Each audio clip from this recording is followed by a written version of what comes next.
Alex, tell me your personal story. Oh, awesome. Right? Yeah. So, Matt, it's funny. When I grew up, I always grew up drawing, but not artistic drawing. At first, as a kid, it was pirates and pirate ships, which are awesome. And then it was ants versus bee wars because I'm a kid. But my parents somehow and my grandma knew to translate that and just kind of reiterate, oh, you're going to be an architect. Oh. And, I'm 4 or 5. And drawing ants to become an architect. Yeah. Ants versus bees wars. They have to, they're fighting each other, just like the pirates ships are fighting each other. But soon after that, my grandpa worked at that State Farm. And those big calendars that everyone used to have, 20, 30 years ago. I still get some in the mail. Yep. Yeah. They would give me those and I'd flip over the back. And then I transitioned into drawing cities. Because like the ants and the bees were, like the intricate of the ant colonies, and bees would come down and attack them. I don't know why I did this, right? But I would draw cities just like from a top view plan and just fill up the whole sheet with like plans of cities. And then from there, I would draw floor plans of libraries, of houses. And my mom always had architecture books. She liked floor plans and stuff like that too. And it was so funny because I found some of these probably a year ago in my basement. And I teach at CU right now. And when you teach students layouts or anything like that, some of them get it. Some of it are making a bathroom bigger than this room, just with, your standard hallway bathroom. And I'm like, well, they're college students. They should get it better. And I finally realized like, oh, from middle school before, I was drawing detailed, pretty accurate floor plans. And I haven't even been in college yet. And then all in high school, I was doing drafting classes, and you could basically pick electives, your junior and senior years. So I maneuvered it so that I think in my senior year, you have like 7 classes in high school. 4 of them were drafting classes and electives. So it was kind of just this arc of where I wanted to be, and went to school at North Dakota State. I didn't know it existed. North Dakota. Yeah, right. I was in Minnesota, and for some reason, everyone was going to Minnesota, the university. There's only kind of one big university up there. And then I just was contrarian and said, I don't want to go there. And I actually said that at one of the conventions where all the colleges are. And the guy was nice. He's like, well, go check out North Dakota State. They're cool. And I was like, okay. Because I was thinking Iowa or Wisconsin or something like that. And then, the typical architecture journey, actually somewhat untypical. Because you go to architecture school and then you go work for a firm, which I did. In the summer, I always got my own kind of side gigs, my own jobs. And I went to work afterwards for Daniel Libeskind. So he did the World Trade Center master redesign, with the towers. The memorial. The memorial, yep. Yeah. Wow. He did the Jewish Museum in Berlin. So a lot of architects will know him. And then the recession happened in 2008. Mm-hmm. And then so then it was, hey, you're supposed to be working under someone for years and years and years. But essentially, in residential, you can do residential without being an architect. Yeah. You can do some commercial one-story without being an architect. And then we were bringing architects into our projects so that we could learn from there. Uh-huh. And then we just kind of kept building from that. Okay, so you're drawing pirates. Yep. To city plans, to going to school at North Dakota State. Yep. And how'd you get to Colorado? Oh, great. So 2008, everyone got laid off in architecture. And by that, I mean, in New York, there's so many famous architecture firms. So you went from New York City to New York City from Fargo. Okay. Yep. And so when we were actually, our office was right next to Wall Street. So when like the news hit the fan and everything went down, you probably remember all this. I was looking over the edge. We were on the 17th floor and we could see the people getting laid off. And we're like, holy cow. And I thought, well, we're probably next. It took a couple months. I think it took until February until a whole bunch of us were laid off. 11 out of maybe the 30 people there. Yeah. And every other firm, because all the young kids who come to work in New York, they know each other. They go to one of your colleagues will have gone to Columbia, which is right there. And then all of their buddies work in all the other architecture firms. So you just know everyone who works in all the architecture firms. Mm-hmm. And one guy says, every firm is laying off like a third of their staff. Yeah. Everyone. Yeah. That was a tough time. So then after that, the advice is like, just get out of New York. There's no jobs whatsoever. Yeah.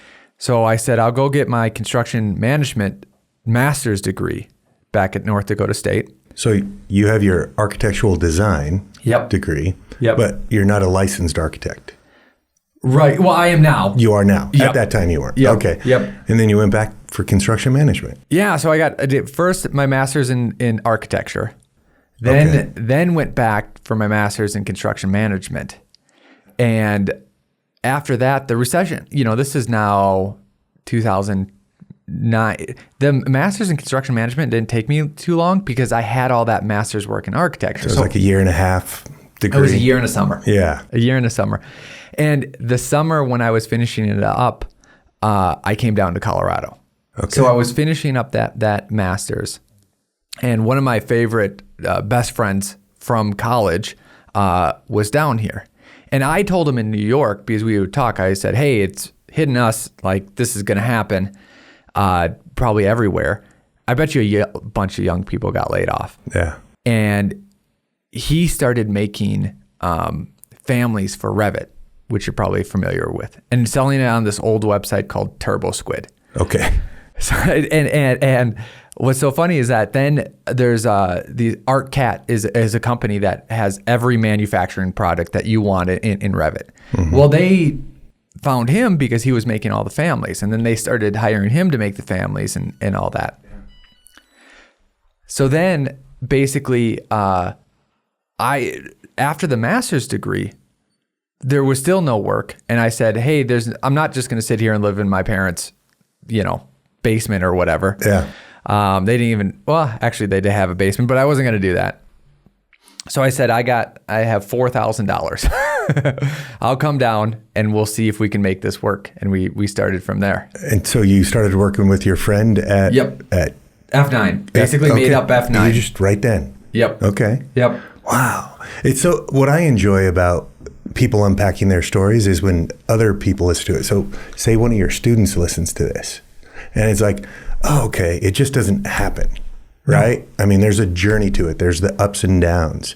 And so I find that the storytelling aspect of people's journeys is awesome. Yep. So I really enjoy that. Yeah. So F9. So you came down here and met your partner? Yep, Lance. Yep. He got laid off. So then he basically started doing some carpentry stuff. Yeah. And then we started getting some work through just Craigslist. Like finish my basement type stuff? That, and then it was, I don't think it's really a source now, but one of the first projects I went after was a marijuana grow room. Oh, yeah. And it was just off of Craigslist. Somebody's like, hey, I need this designed for me. Yep. And I got money. Let's go. And they went with us, and we asked 0 questions of why they went with us until after we were done, because we didn't want them to catch on that we were new and just making it up on the fly. So you faked it till you made it? Yep. Yeah. And then after we were done with the work, I said, why did you choose us? And I go, I know there was competition. He's like, yeah, we were looking at 4 or 5 different people, right? And I remember also knowing that like sometimes some of the people we were going, getting clients, they'd have like 15 different architects because there wasn't that much work. So I asked at the end, why did you choose us? And he goes, well, you were on time, you were professional, and in the end you over-delivered. And I said, well, isn't that what you're supposed to do? And then, he laughed at me because the industry and stuff like that. And then that's when we realized like maybe there's some fundamental principles. So F9 started as F9 was the hotkey for the rendering software that we used because we had no built work. Good. I was going to ask where that came from. So, and then it transitioned to, okay, now we have build work. So it's not, we're not just pressing, a rendering button. So now it's those fundamental principles. What are those fundamental principles that you can have? We had model like it gets built. There's 9 of them. Deliver value to be valuable, serve the contractor, the client, and the city. We just learned from another city that they're referring stuff to us. It's the second city that just straight up told us, hey, or clients who have come to us. We said, how do you know, how did you get a hold of us? And they said, well, we asked the city and they recommended you. Yeah. Isn't that's pretty cool. Yep. So, be brilliant at the basics. Training is a force multiplier. I'm sure I'm going to miss a few, but we really, really, really try to ingrain those in our staff because if you do the fundamentals right, there's always going to be something that goes wrong, right? It's a project. Yeah. But doing the fundamentals right makes everything else easier. Yeah, that's cool. No, I noticed you have on your site f9productions.com. Yep. Yeah, it has your principles and the good architect and the bad architect, and that's some cool stuff, man. Yep. And that you guys, you wouldn't be sitting where you're at and doing what you do without the success of those principles, because you guys have a good firm. So thank you. It's pretty cool. Appreciate it. Yeah. What is it? The productions.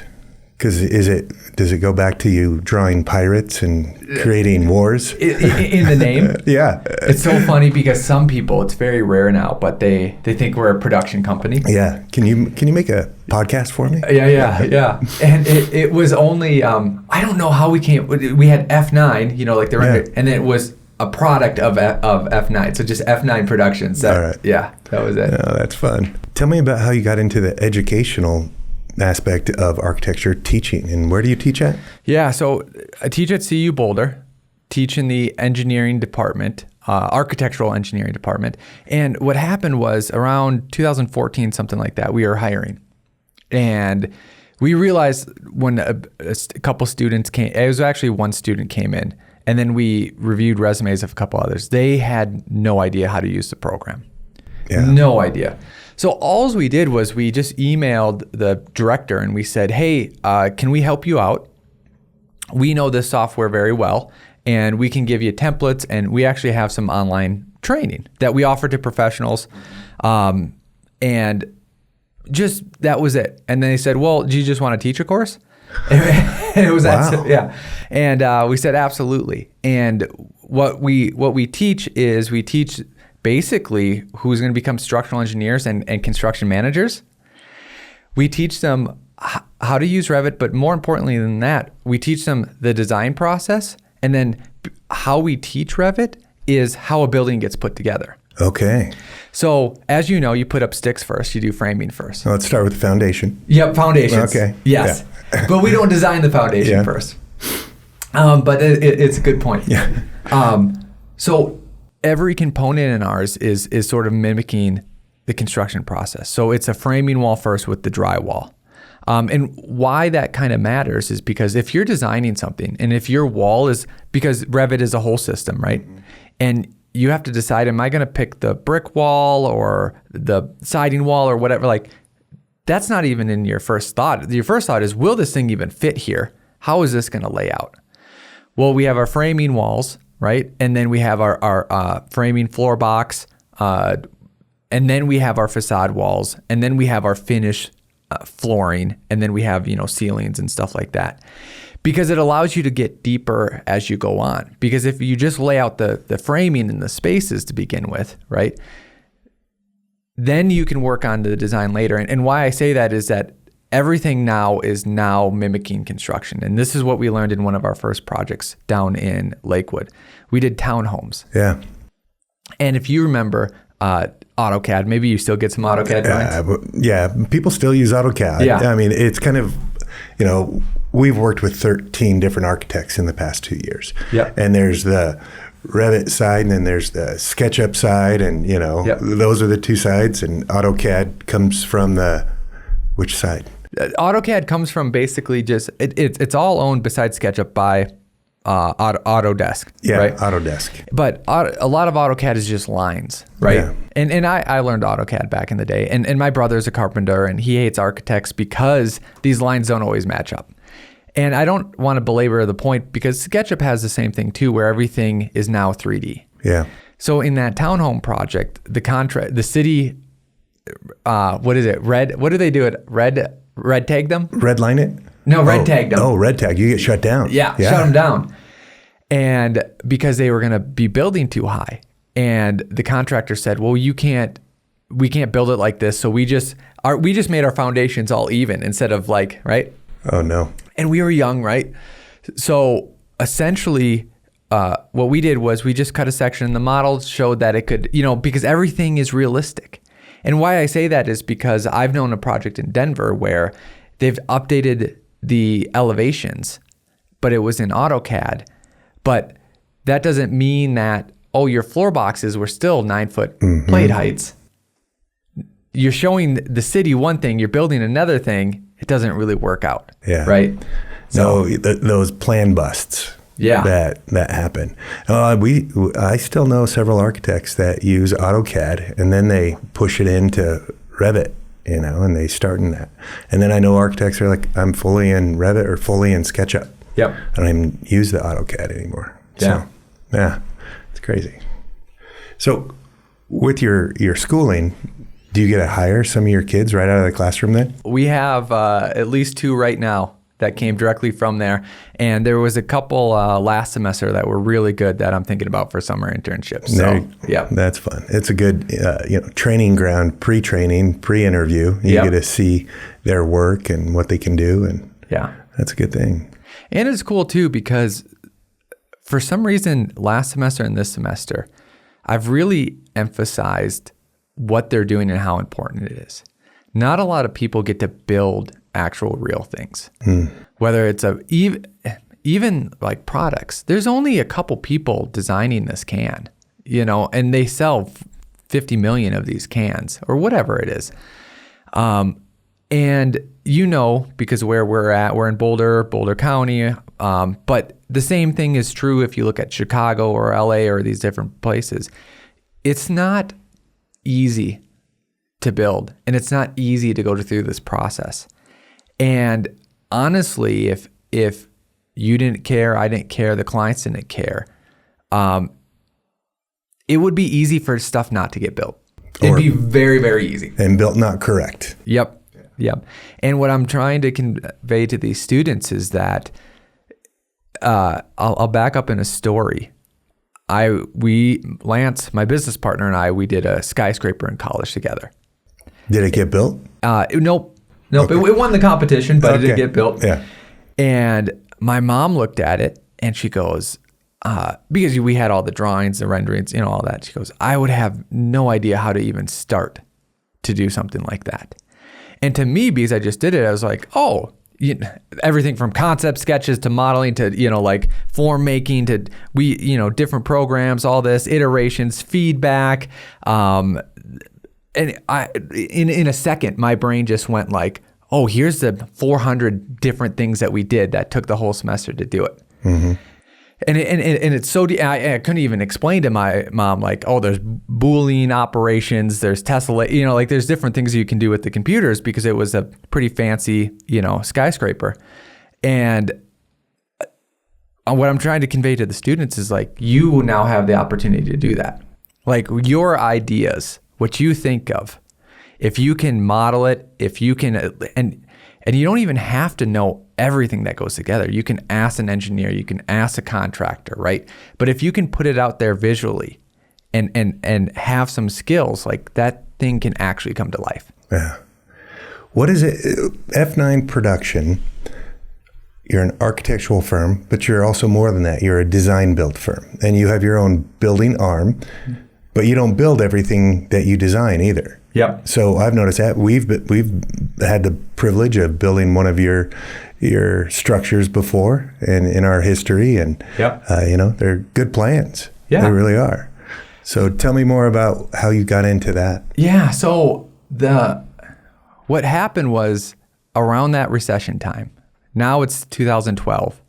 One of our friends was complaining about life. And we said, stop complaining and do something about it. And he was a writer, and we said, why don't you make a tiny house? This was back in the day. You got 20 grand, you can make a tiny house. They always cost double, triple, you know? And he was like, yeah, whatever. So Lance and I were celebrating one of our projects that we got. We came home. I bought the name, what was it? Blake's Tiny House. It no longer exists. And then we showed him the next day that we're designing a tiny house for him. And he goes, I'm not doing this. You guys made this up in your head. And we said, yeah, but it's still fun. We'll do it anyways, right? So we designed this tiny house. And tiny houses back in the days were cabins on wheels. And we made this cool structure. It's called Atlas Tiny House now. It's on our website. And I was at a home show, Denver Home Show in the Coliseum. Yeah. And I go every year. It's like, okay, let's go. Yeah. They had a bunch of tiny homes. Yeah. And it said, sign up for HGTV if you're making a tiny home. So I said, yeah, of course we are. Right. And then they called me the next day. They said, we need one more episode for our last thing. And it needs to be done in a month. And this is just drawings. Like this was all just make believe, right? Built in a month. Built in a month. Okay. Built in a month. And right now, when you make tiny homes, there's companies that make the custom trailers for you. Mm-hmm. They didn't have that back in the day. And I said, well, give us 2 months. So we had to finish up the drawings. We had to get financing from the Small Business Association. We had to custom design and engineer a trailer for this to fit on. And then there's a whole part that's all glass, and there's a fold down deck and a fold down awning. It looks pretty cool. Yeah. And then we did it in 2 months. We did all that in 2 months. And then another company saw that and said, hey, we need bigger ones and cooler ones. Can you do that? And we said, no, it's super hard. And then we said, well, okay, what if we give them like the price that it's really going to take? Because when we were just starting off, like everything was pinching pennies. Yeah. Everything was just a grind. It was like 0% profit. So the thing was like, what if we actually make a profit? What kind of concept would that be? Yeah. Let's be a business, not just a charity. Yep. Yeah. So then we made that for them. And then we had some money, and we used that money then to buy land. Because we thought, why don't we just build developments? Mm-hmm. And we'll go from, and this one. Solve the affordable housing crisis. Yeah. So this has 8 residentials and then our office on it. What we learned through that was that we weren't as slick as we thought. And also too, we thought, hey, after you do 9, you just do 18, then 36, and then you retire. Yeah, you're done. Right? Yeah. Well, it takes a while to get through the city when you go through plan. Oh, yeah, no, I was talking to one of our clients, and he is kind of an investor. And he was talking about how he gets a lot of people trying to like hack the construction industry and make it simpler, right? Yep. Like, hey, we want to disrupt it. That's what a tiny home community would do, is disrupt it. And they try, but the municipalities, you just can't do it. I mean, it just makes it impossible. So we looked into it too. And what's crazy is that because there's beautiful tiny home communities and all that, the city will say that's a trailer park. We don't allow trailer parks. Mm-hmm. And you're like, but it's not a trailer park. Not. And they'll be like, but it is. And just to kind of wrap up that story, we built the development, and then we realized, holy cow, we put a lot of money, a lot of sweat, a lot of tears, and you have to sell like the last 2 units to make any money. Mm-hmm. That's right. Everything else is just paying off the loan. And it took over 3 years, and it was a huge, huge risk. So then we thought, well, 2 things happened basically around the same time. Now our clients saw that we built this, and they said, well, we are designing some plan. What was the first project? I can't remember the first project we built for a client, but they just said, hey, can you build it? And we thought in our head, like, well, technically we can. Build a tiny home. Yeah. We can build a bigger home. Yep. We built 9 units. So then it translates into building for some of our clients. But we were always architecture first. And we never wanted to pigeonhole our clients. Because one of our things is that we love getting great reviews, and I think maybe, to be honest, it was just because we were an architecture firm first. And also, too, it's just a couple of us. We can't go all over the place. We can't go to South Denver. We can't, So it's more of like, what can we do that's care and craftful? Yeah. And so how many architects? About 9 architects and five on the construction side. Yep.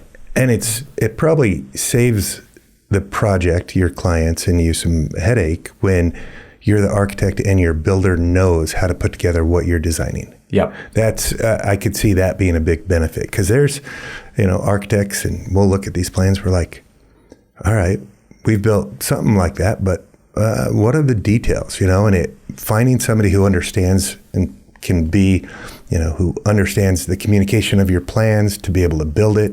That's a big feature that you have. Yeah, and what details need to be and what are just standard. Yeah. What matters, what doesn't. Are you designing in 2-foot increments when you can, and not just cutting things off, which just makes more labor and more materials. And then also too, as you know, think from the beginning, because sometimes you get tight lots, sometimes you get huge lots, but the problem's actually the same. Because if you have a tight lot, you have a configuration problem with where's all your HVAC going to go? How big are the ducts going to be? All that kind of stuff. If you have huge lots, it might be very slick and modern.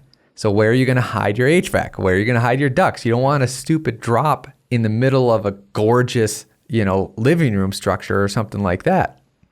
So, and that's just, one example. But maybe you haven't had this, but we have, and we've seen it. Like, have you ever seen it not planned for trying to figure out where the ducts and the drops go? Absolutely. It can be a nightmare. They'll figure it out. And we're like, in commercial, you have to do it. Mm-hmm. In residential, they're just like, oh, the HVAC guys will figure it out. And then you get there and you're like, no, you can't drill a 10-inch hole in a 12-inch microlam. Yeah, I'm sorry, guys. Exactly. And then it's been so bad too, where they're like, oh, just put it on top of the roof, all the ducts. I'm like, okay, you're gonna make. It just doesn't work. Yeah. And so giving the trade experts, the guys who are doing it, the right plan, the right map of how to do it, how things are going to fit together, being thoughtful in the design, not just the architectural beauty of it, but the functional ability of this thing going together. Yep. Because people are like, oh, I didn't realize that I'd have a soffit through the middle of my basement. Like, it's because it's not on the plans. They're not showing you everything on the plans. Yep. And it's setting the customer expectations properly as well, and saying, hey, okay, we did this. You're still going to have a drop, but we reduced it to this area, and we can fit all our mechanical through this and split the supply and the return and minimize that. Yep. And what we realized too is it's sort of like a puzzle, an advanced 3D puzzle. Yeah. And as everyone's made a puzzle, once you get the outside perimeter in, and then some of the main form, it exponentially gets easier as you go, because you have less pieces and part of it's set up. So what we realize is too, in our plans and our drawings, and I've never really said this to clients, I don't know why, but essentially there's either too much information or not enough, right? So, and that's always going to be the case. But what's the most important information? And what we learned through just being out there in the field and watching them is, once they set the foundations and they have all that right, the exterior walls, I know that they need to know where the windows are going to go, but like, they're just going to follow that, right? And then that's going to dictate the roof. And then once those are in, it's going to be easy to do the interior walls. And it's kind of like this puzzle piece as you're filling it out. So I don't know if a client would ever understand when we have a foundation, especially if it has different levels, we'll do a footer plan, and then we'll do that in 3D. So you see it, and you see it in 3D first, and then you go, okay, it steps a whole bunch. Mm-hmm. Now I flip the page.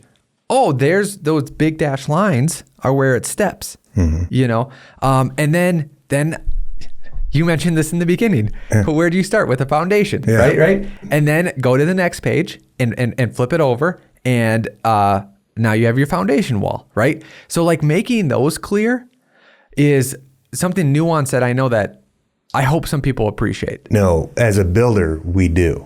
Because you get the old 2D AutoCAD drawings without any 2D or, 3D renderings of it. And you're just like, okay, I got to do the math now. Okay, this bottom of wall, this top of wall, that's a 9-foot wall. Wait, okay, it steps here. And you got to do every section of the wall, and you got to verify and know that there's a step in the wall. And so, there's an art to reading plans. It takes out some of that risk for oversight or lack of skill to build per plan. So I've seen your plans. They're nice. So, yeah, thank you. Yeah. What is your focus for F9? That's a great question. What is our focus for F9? I think it's two-pronged. One is just internally to get better. Like it's an effort, meaning me and Lance are aware of it. And we're thinking about the systems, not just people is obvious, trying to get the best people, trying to review the best, trying to do all that. But how do we set up the system so it's as natural as it can be that a good product's going to get out? And that's interesting enough to us that it doesn't matter if it's a commercial space in Boulder or a small addition or a house. It's satisfaction that we crafted something well, right? And that we're crafting the thing that's crafting, making the business. And then the second thing is, this is just me, but I bet you it's a lot of architects. I love, and these don't have to be McMansions, but high level, great designed homes. I watch them on YouTube all the time. Magazines, books, Pinterest, everything. The layout, that 3D puzzle of how does the layout work with the lot, with the planning regulations, with all those other codes is such an interesting game to me. And to make all that work and to work beautifully is always the final boss. And I don't play games. This is my game. Yeah, that's cool. I like that perspective. So if you were to design your own home, how would you describe the style of a home that you're going to design for yourself? That's a great... It's such a hard problem because I would want it to be unique. And I don't know... You've probably designed like 100 or 1,000 homes that you think you'd want to build for yourself, right? I have at least 2 going right now. One of them, one is unique systems, right? Because I know how my kids operate, my wife operates, and all of that. And I'll actually describe the problem that the layout puzzle problem that I'm dealing with. But another one is just systems. So, rammed earth. Yeah. Super, super expensive. Beautiful. Well, why can't we do the same thing with concrete? Meaning you can put in dyes, you can put in pigment into concrete. So when your first truck comes, it's a shade of white. The second one comes, it's a shade of gray. And it's not going to be perfect, right? It's going to have those undulations to it. The third one comes and it's in between those two, right? And then all of a sudden you built your first walls. And it's almost like marble, right? But you're using a concrete sandwich panel. You have your 2 to 3 inches, then you have your 4 inches of insulation, then you have your 6 to 8 inches of wall, whatever. We can mess with all that. But now you have sort of a rammed earth kind of feel. It's not this just one mono dead concrete, right? And that's one house that I want for myself. And, that's the first level. Yeah, I call that alternative building methods. Yes. And you're just like, oh, okay, yeah. Yeah. And it takes someone who, you either have to find a client who wants to risk it or you got to do it yourself. Mm-hmm.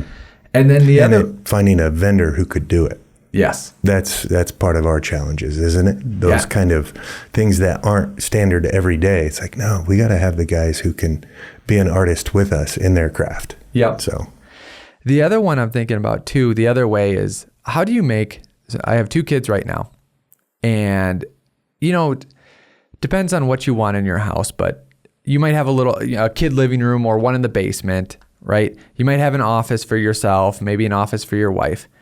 But then once they move out, especially if you made this house, do you want to move out, or do you now have a wing of your house that isn't used? And I hate that. So how can this puzzle piece go from, and I have a concept I might share it with you or sketch it, or where all of a sudden those turn into your office, your library, and your guest room, So when they move out, you can come back from college, you can stay in the guest room now, which was one of your rooms, and the other one can sleep on the couch. No, just tell your kids that you're doing it before they leave. I did it after they left, and they came home and said, my room's a guest room now? I'm like, you don't live here anymore. It didn't go over well. But, we've had clients that really push into the universal design. They kind of say, okay, we want rooms that can be multi-purpose for multi-generational living. You know? So we do get clients that say the same question that you're trying to answer for your own family is, okay, what about a caregiver? What if we have a caregiver who comes in because they want to stay in this place for as long as they can? Yeah. So there's a lot of that thought that goes into that design process with architects. Yep. And I love to be able to build stuff like that because you're like, okay, this is thoughtful. Mm-hmm. Thoughtful for the client and thoughtful for our planet. That, hey, okay, it's just not, now I have a wing of the house I got to heat and cool and I don't use anymore. Mm-hmm. So. Exactly. Yeah. So just have more kids. There you go. Keep doing it. Got to untie something. Keep going after it. Yeah.